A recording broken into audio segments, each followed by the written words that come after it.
اور یہ دینے کا اس کا وقت عید کی نماز سے پہلے.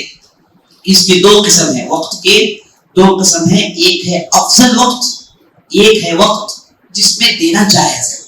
ایک ہے افضل بہتر وقت، ایک ہے وقت جس میں دینا جائز ہے. افضل وقت، سب سے بہترین وقت جس میں زکوٰۃ الفطر ادا کرنی ہے، وہ ہے عید کی رات. عید کی رات مراد ہمارے یہاں رات پہلے آتی ہے، دن بعد میں آتا ہے. ہم جس رات میں بیٹھے ہیں یہ 30ویں رات ہے، کل کا دن 30واں دن ہے. تو کل کی رات انشاءاللہ عید کی رات ہوگی. اس کے بعد جو دن آئے گا وہ دن عید کا دن ہوگا.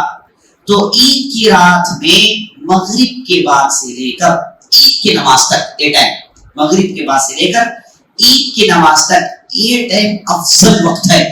زکوٰۃ الفطر ادا کرنے کا افضل وقت ہے. کیا مطلب افضل وقت کا؟ افضل وقت کا مطلب بہتر. اس میں دیں گے تو آپ نے پرفیکٹ کام کیا، آپ کا کام مکمل اور آپ کا کام صحیح پاکیزہ. اور اس میں دوسرا وقت بھی ہے جس میں آپ اگر ادا کر دیں تو ٹھیک ہے، کوئی حرج نہیں. وہ کیا ہے؟ ایک دن یا پھر 2 دن پہلے. عید کل رات ہے، اگر کسی نے آج رات نکال دیا کوئی حرج نہیں. اگر کسی نے ایک دن پہلے نکال دیا کوئی حرج نہیں. تو ایک دن یا پھر 2 دن آگے کرنے میں کوئی حرج نہیں. جیسے ابن عمر وغیرہ سے ثابت ہے، وہ کہتے تھے کہ ایک دن یا پھر 2 دن پہلے کرنے میں کوئی حرج نہیں، اور اس پر امت کا عمل رہا ہے.